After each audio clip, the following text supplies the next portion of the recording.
Assalamualaikum warahmatullahi wabarakatuh. Perkenalkan saya Zurini Oktavia dari Fakultas Ekonomi dan Bisnis Universitas Yarsi, jurusan akuntansi angkatan 2017, mata kuliah praktikum audit. Hari ini saya akan menjelaskan materi UAS membuat video saya dengan tema mencari saldo per audit 31 Desember 2018 atas beban penyusutan untuk aset tetap dan gimana jurnal koreksinya. Untuk beban penyusutan aset tetap terdapat di modul 7. Sebelumnya saya akan sharing dulu tentang prosedur audit yang menjelaskan tentang beban penyusutan. Beban penyusutan itu ada di dalam prosedur audit nomor 9 dan nomor 10. Lakukan reasonableness sama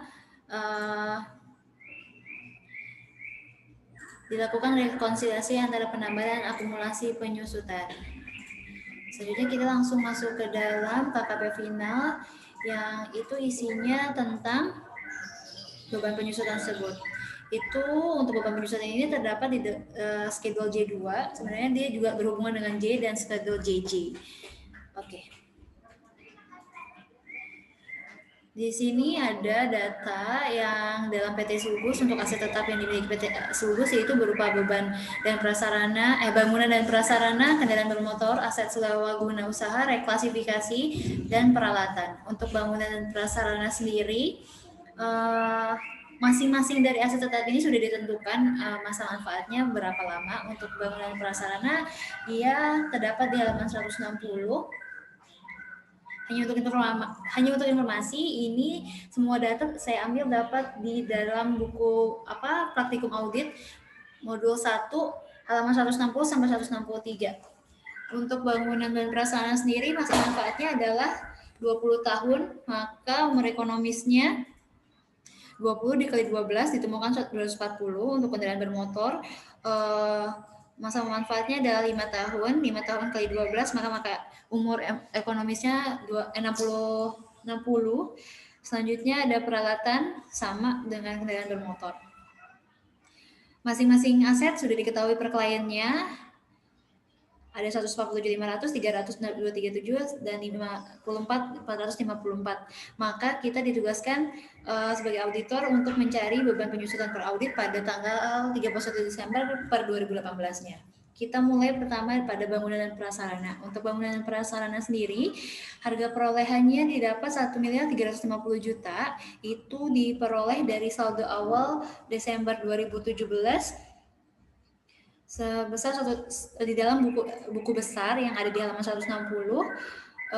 Ini kita cari dulu beban penyusutan per bulannya berapa. Setelah itu nanti kita buat saldo per audit di akhir tahun 2018-nya berapa. Untuk per bulannya caranya kita cari harga perolehan dibagi umur umur ekonomisnya 240 kan, jadi 1.350 juta dibagi 240 maka hasilnya 5.625.000 untuk per bulannya. Maka untuk beban penyusutan per audit pada 31 Desember 2018 selama 1 tahun yaitu 67.500. Selanjutnya ada 1.500.000 juta. 1.500.000 juta ini diperoleh dari reklasifikasi bangunan dalam pelaksanaan. Ini tidak termasuk dalam rekapitulasi, ini masuk ke dalam beban lain-lain nantinya. Jadi makanya kita harus susutkan reklasifikasi itu di dalam penyusunan ini. Untuk per bulannya diperoleh 6.250, langkahnya sama kayak sebelumnya. Beban penyusutan per auditnya selama 1 tahun 12.500. Maka jumlah saldo per audit beban bangunan dan prasarana itu ditemukan 80 juta.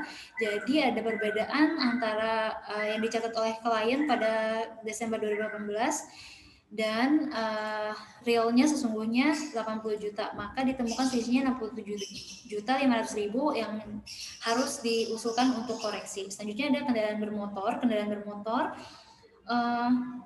Harga perolehannya didapat di buku besar sebesar 550.279.000.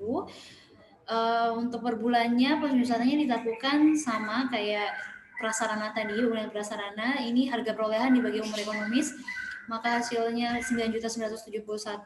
Untuk per auditnya selama di akhir tahun 2018 yaitu sebesar 110.055.800. Ini 12 diperoleh dari karena ini kan terakhir tuh diketahui harga perolehan 2017 Desember 2017. Jadi dari 2017 Desember 2017 ke Desember 2018 diketahui kan 12 bulan.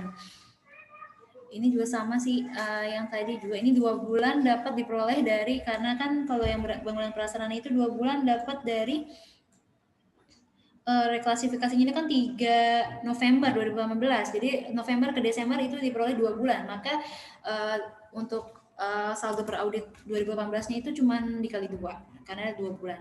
Untuk aset klasifikasi sewa guna usaha itu nilai perolehnya sebesar 132.019.000 itu diperoleh dari halaman 163. Untuk beban penyusutan per bulannya itu saya peroleh dari nilai perolehan dibagi umur ekonomis sebesar 2.200.000, 2.200.317 rupiah. Maka beban penyusutan per audit selama 1 tahun sebesar 22.003.167.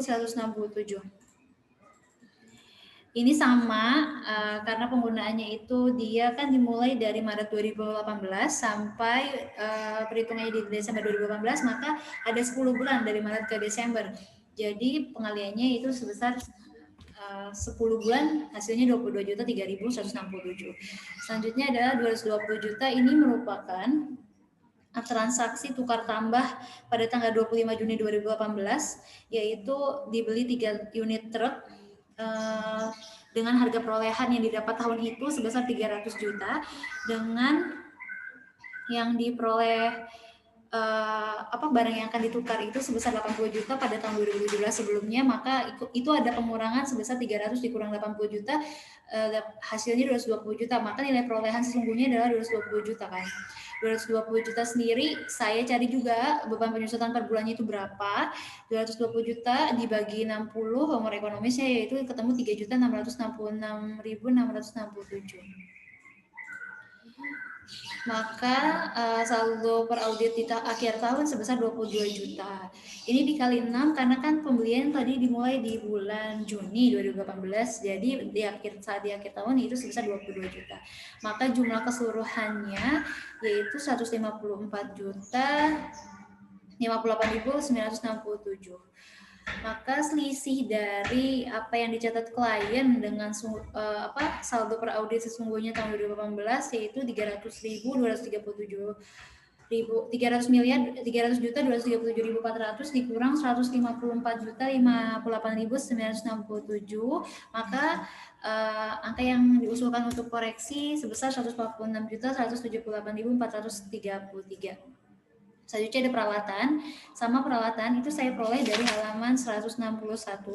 Untuk 161 sendiri saldo awalnya sebesar 83.391.000. Beban penyusunan per tahunnya itu sebesar 1.389.850. Untuk saldo auditnya yaitu sebesar 16.678.200. Ini setahun kali 12.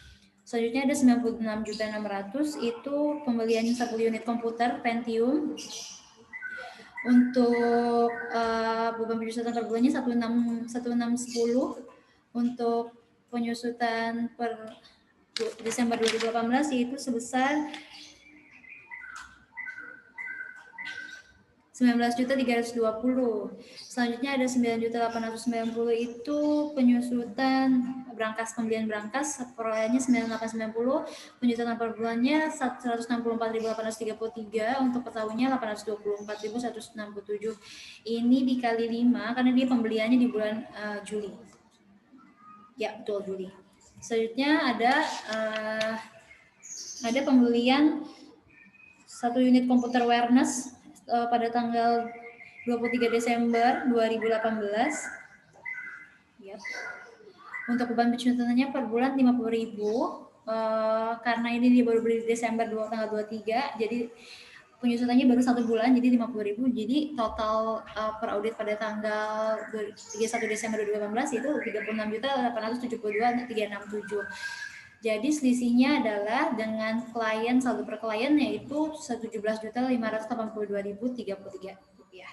Untuk jurnal koreksinya sendiri terdapat akumulasi depresiasi ini karena dia kan perusahaan manufaktur, akumulasi depresiasi bangunan dan prasarana sebesar 67.500, akumulasi depresi kendaraan bermotor 170.108.217, akumulasi depresiasi peralatan kantor 16.867.200 pada beban penyusunan beban operasional di kredit 186.975.417 rupiah dan beban penyusutan beban produksi langsung sebesar 67.500.000. Selanjutnya ada beban penyusutan lain-lain pada akumulasi depresiasi aset sewa guna usaha yang tadi saya bilang reklasifikasi itu harus dikoreksi karena itu tidak termasuk ke dalam rekapitulasi aset tetap. Makanya jurnalnya dibuat seperti ini. Beban penyusutan lain-lain di debit 22.3.167. Nah, yang ini.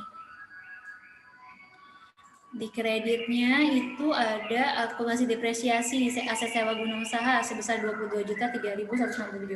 Selanjutnya ini ada jurnal dari yang tukar tambah tadi kendaraan bermotor, itu kendaraan bermotor baru 59.371.000 di debit, akumulasi penyusutan kendaraan bermotor di debit 16 juta, rugi aset tetap ini kan karena dia tukar tambahnya rugi makanya dicatat sebagai rugi aset tetap di debit sebesar 4629 dan di kredit ada kendaraan bermotor lama sebesar 80 juta. Untuk jurnal-jurnal yang sudah dicatat di dalam J2 ini nanti akan dipindahkan ke dalam schedule J seperti yang sudah dijelaskan oleh rekan-rekan sebelumnya untuk tema nomor 1 dan nomor 4. Sekian dari saya untuk pembahasan tema beban penyusutan untuk aset tetap dan bagaimana jurnal koreksinya. Apabila ada kesalahan, mohon dimaafkan karena kita sama-sama belajar. Terima kasih untuk waktu dan kesempatannya. Wassalamualaikum warahmatullahi wabarakatuh.